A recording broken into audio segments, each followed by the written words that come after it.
పేరు హరిణి. నేను 9వ తరగతి చదువుతున్నాను. మా పాఠశాల government girls high school Siddipet. ఈరోజు మేము ప్రజాకవి కాళోజీ నారాయణ గారి సినిమాకి వెళ్ళాము. ఆ సినిమా దర్శకుడు ప్రభాకర్ జైని, నిర్మాత విజయలక్ష్మి జైని. వారు ఆర్థిక లాభం కోసం కాకుండా ఒక మహనీయుని జీవితాన్ని పరిచయం చేయడం కోసం, ఒక మహనీయుని జీవితాన్ని సమాజానికి పరిచయం చేయడం కోసం సినిమా తీశారు. ఆ సినిమాలో కాళోజీ గారి జీవిత చరిత్రను చూసాం మేము. అతడు పడ్డ కష్టాలు, అతడు ఎన్నిసార్లు జైలుకి వెళ్ళినా అతని కవితలు రాయడం ఆపేయకుండా కవితలు రాస్తూనే ఉన్నాడు. అతను ముక్కుసూటి మనిషి. ఏది మాట్లాడాలనుకుంటాడో అది మాట్లాడిస్తాడు, ఏది చేయాలనుకుంటాడో అది మాట్లాడతాడు. అతడు ప్రజాకవిగా పేరు పొందాడు. ఆయన స్వాతంత్ర ఉద్యమంలో ఒక భాగం. అతడు కవితలు కూడా కొన్ని స్వాతంత్రం కోసం సంబంధించినవే ఉండేటివి.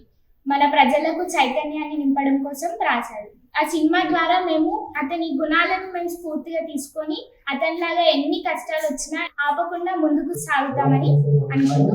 నా పేరు ఐశ్వర్య. నేను ఇప్పుడు 9వ తరగతి చదువుతున్నాను. మా పాఠశాల ప్రభుత్వ ఉన్నత పాఠశాల.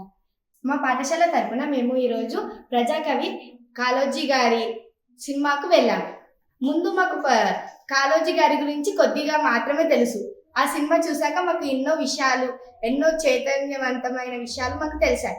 ముందుగా అతను ఎన్ని కష్టాలు పడ్డా, ఎన్ని కొత్త పరిచయాలు ఎదురైనా, ఎవరు అతనిని ఏమన్నా, తన కవిత్వాలను ఎంత కిచ్చపరిచినా తను ఆగకుండా తన ఉద్యమాన్ని ఇంకా కొనసాగిస్తూ ఇంకా కొన్ని కొత్త కవిత్వాలు రాస్తూ ప్రజలకు చైతన్యం నింపుతూ అతను ఇంకా మంచి కథలను రాయగలిగారు. ఇంకా అతను తన వాడుక భాషలోనే రాస్తే ఇదే కరెక్ట్, అప్పుడు అందరికి ఇంకా మంచిగా తెలుసుకోగలుగుతారని వాడుక భాషలోనే ప్రజలకి తెలియజేశారు. ఈయన ఒక ముక్కు సూటి మనిషి. అంటే తనకి అనిపించింది చెప్పేవాడు, చేసేదే చెప్పేవాడు, చెప్పేదే చేసేవాడు. ఎన్ని ఎదురైనా అతను ఆగేవాడు కాదు. ఎవరేమన్నా అతను విడిచిపెట్టేవాడు కాదు.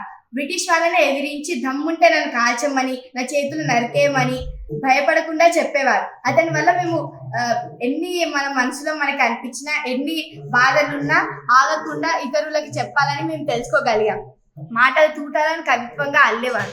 సినిమా మొదట్లో మనకు అతడే అక్షరాల అనే ఒక గొప్ప పాటతో మన ముందుకు వచ్చారు. అందులో కాళోజీ గారి గురించి, అతని జీవిత చరిత్ర గురించి కొద్దిగా మనకి ఇవ్వడం జరిగింది. దీంతో మేము ఇంకా చూడాలన్న ఉత్సాహం మాలో ఇంకా నిండిపోయింది.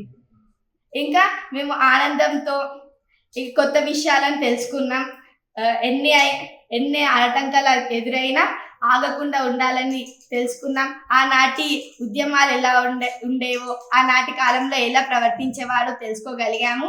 ఇంకా అతనికి పద్మ విభూషణ్ అనే పురస్కారం కూడా లభించింది. అతన్ని తన కోసం కాకుండా ఇదొక గొప్ప అనుకోకుండా చూసి ప్రజలకి అంకితం చేశాడు. అతని కవిత్వం రాగే మేము కూడా భవిష్యత్తులో ఇంకా గొప్పవి నిర్మించాలనుకుంటున్నాము. ఇంకా మా భాషని వాడుకుంటూ అందరికీ తెలియజేయాలనుకుంటున్నాము. ధన్యవాదాలు. Please subscribe to the channel and download the Politicos app from the links in the description.